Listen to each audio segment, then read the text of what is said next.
But we do have a tornado warning now for Muscatine and Scott County until 3:45 p.m. This is all Doppler indicated, and as the tornado possibly located near Fairport, moving northeast at about 55 miles per hour. And we do have a report now right off one of our viewer tips. What looked like a circular rotation was picking up debris right on Highway 61.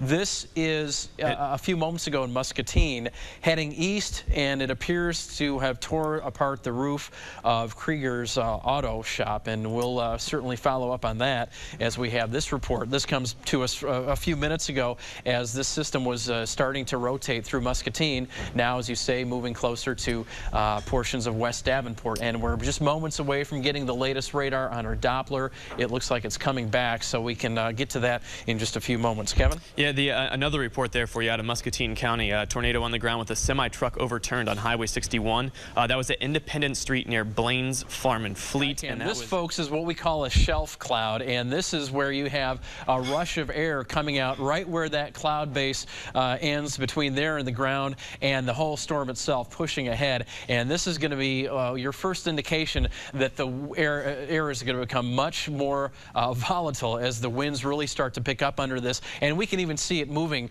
definitely on our sky cam right now. Yeah, what I want to show you, there's how we tell you that the rain goes from nothing to something that you won't believe in just a matter of minutes.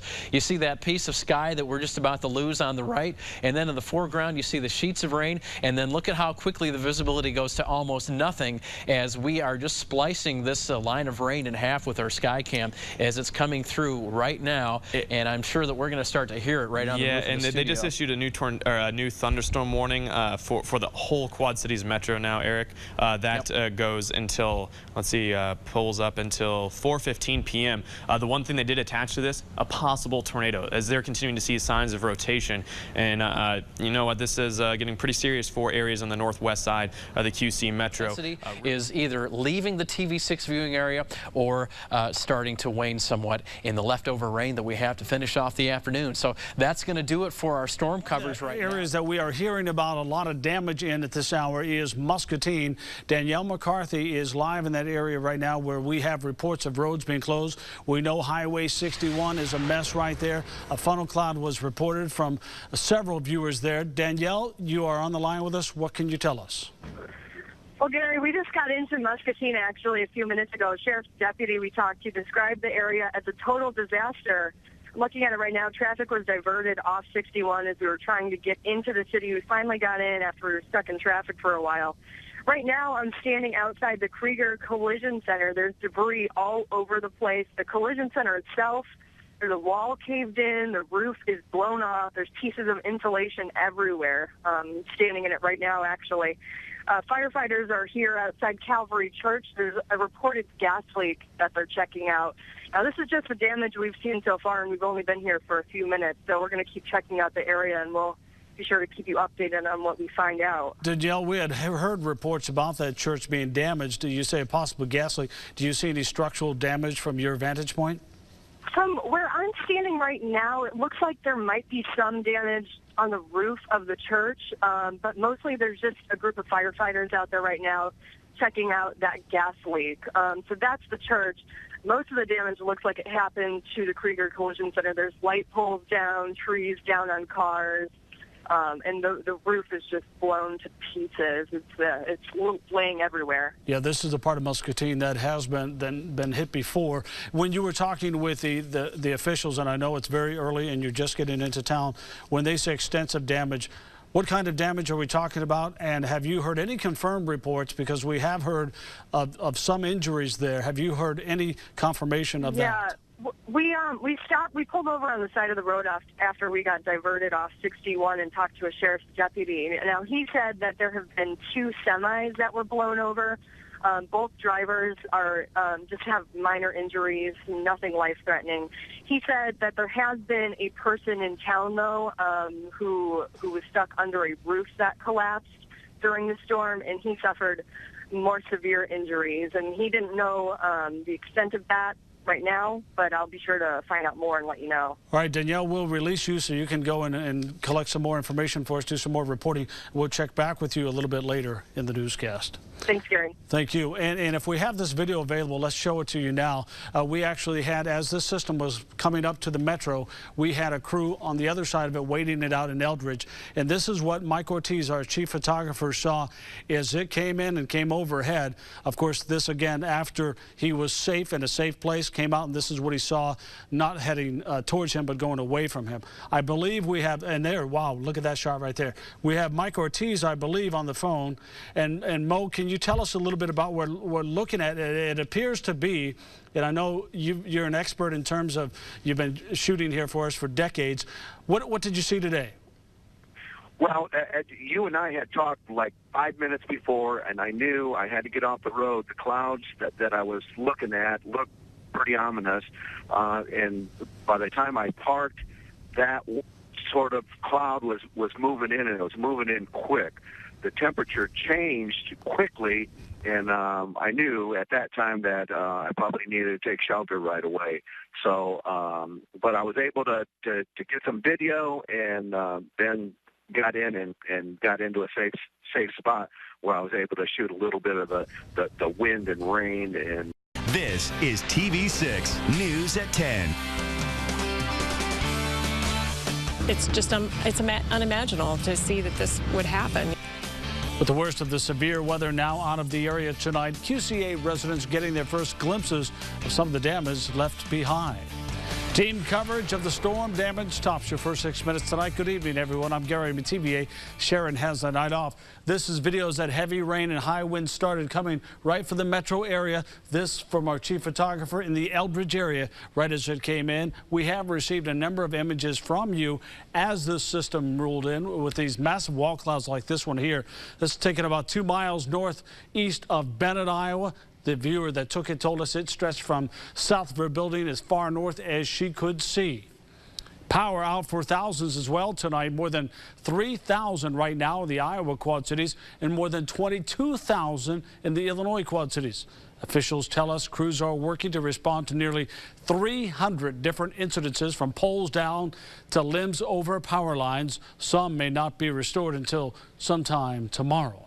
Before we take a closer look at this kind of damage in neighborhoods like we see here in East Moline, where trees have tumbled down, hitting homes, and as you saw there on a truck as well, let's get the latest with Chief Meteorologist Eric Maitland. And Eric, this is, I guess you could say, the calm after the storm. Yeah, that's right, and hopefully our calm will last most of the night. But you do notice those red spots. Those are potential tornadoes, and it looks like we have 3 that we'll be counting on, and the National Weather Service will be out in the areas where these landed tomorrow taking damage surveys. But one started in northern Johnson County, moved into Cedar County. There was one around Muscatine, and another report of a tornado that likely started in northeastern Henry County, Illinois, and eventually touched down again around Lee County, Illinois.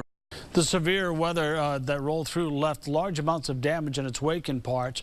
Rock Island County Unified Command Center has been set up in East Moline for much of this evening, trying to figure out how to deal with the mess out there. KWQC's Katie Alexander joins us live from there now. And Katie, the damage seems pretty widespread in that part of the Illinois Quad Cities.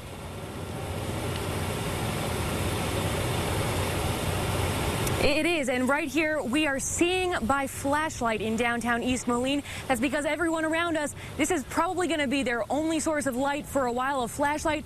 There is, behind me, you can see downtown East Moline is dark. There is just no light coming in here, and it's part of the thing. We've been hearing reports about down power lines and down trees, and that's just a snapshot of the damage we've seen around our area. It's damage that's widespread and wide in its variety. On Andalusia Road in Rock Island, big power poles were down. One of them appeared to be snapped in half by the wind. Traffic had to be turned around in both directions. Power was out all the way up to 4th Avenue West in Milan.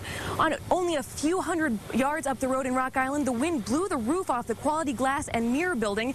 2 employees were inside at the time. They tell me it was terrifying, hiding under a table, hoping to be all right. No injuries were reported there. And if you look just a short ways up Andalusia Road, beyond that, we saw more roof damage, stoplights and street signs blown over. Some pieces of one stoplight we found more than 100 yards away. The power of that wind very evident looking at a semi-truck blown over on its side in a nearby parking lot. The biggest thing we saw just about everywhere where we saw damage, trees down all over the place. place up on Turkey Hollow Road. House after house after house seemed to have been hit or nearly so. Over on Big Island, though, that's where we saw some of the worst damage we saw today. A massive tree fell on a house on Big Island Parkway. The damage inside and out is extensive. Huge trees are down all over the place on homes, in roads, and on cars. The roof of one garage appeared to have been lifted up and a bike nearly sucked out the top. These homeowners, like so many people we talked to today, say they're just grateful no one was hurt. Everybody's safe. Everybody's good. The animals are good. We're good. So, yeah, that's the key right there. As long as if everybody's safe, that's what counts in this world, you know. The gentleman we just heard from says it'll probably take the tree service he works for a few days to get around to all of the different properties that have been calling in for help today. That's just because the damage is so very widespread. In Rock Island County, Katie Alexander, KWQC TV 6 News. Katie, thank you. And again, more than 30,000 people in the dark like Katie is tonight, hoping that by tomorrow some of that will be restored. Another tree service we talked to tonight reminding everyone to stay away from those downed trees if you can help it. They may have power lines underneath and it's just not safe to come too close. Crews in Muscatine working tonight to figure out the extent of the storm damage there. KWQC's Danielle McCarthy was up there. And Danielle, there are injuries to report tonight. Yeah, police say there was a man who suffered life-threatening injuries. He was inside the Krieger Collision Center when the storm blew the roof off and knocked in some of the walls. Authorities say they don't know the man's current condition, just that he was taken to a hospital in Iowa City. Other than that, the wind blew several semi-trucks over, but all those drivers only suffered minor injuries, according to police. The wind also blew the roof off Calvary Church just down the way from the collision center. That caused part of the auditorium to collapse, but there was no one inside the building when that happened. We're going ahead. We've already talked about what this Sunday is going to look like. I mean, something like this isn't going to stop us. So if we're going to have a service in the parking lot or in another portion of the facility, I think this is a great opportunity to see what God has in store for us. Further up the highway, there were semis that were blown off the road while driving and a few that were in a parking lot. This is the hardest hit area? Yes, we've just had some limb debris and, trees uprooted in town, but it seems like this is going to be the most significant area damage. Muscatine County Emergency Management says it won't know the cost of all the damage until tomorrow or the next day. Meantime, it's waiting to hear from the National Weather Service on how it will classify the storm. We're still waiting for confirmation on whether a tornado was responsible for the damage in Muscatine. Iowa Governor Terry Branstad was in Muscatine today after declaring it a state disaster area. He spent the morning at Krieger's Auto Collision Repair, where one employee was injured during the storm and later died. Owner Doug Krieger spoke with KWQC's Amber O'Brien this morning, and he says the entire event happened in what seemed like a split second. Despite the storm's quick approach, he says most employees were able to make it safety in time. What really saved all the employees in that body shop is they got inside a cement brick explosion-proof room. And they all got in there except for the one gentleman. And if they hadn't got in there, I probably would have lost every employee. Many local residents are thankful to be safe today, and they are. The National Weather Service is confirming that there was a tornado in Muscatine on Monday. We've got video of it. This is from a Muscatine car wash surveillance camera. It's posted now on our Facebook fan page. Watch the upper left-hand corner of the screen.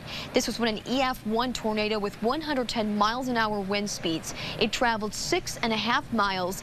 One person was killed by this tornado. There was also a second tornado in Atkinson, Illinois. This was also an EF1, which traveled 4 miles with wind speeds of more than 90 miles an hour. There are no reports of injuries with this one. The National Weather Service is still surveying damage in Orion to determine if there was a tornado there. Family and co-workers of a storm victim in Muscatine are mourning his loss this morning. The storm on Monday caused the roof of the Krieger Collision Center to collapse on the man.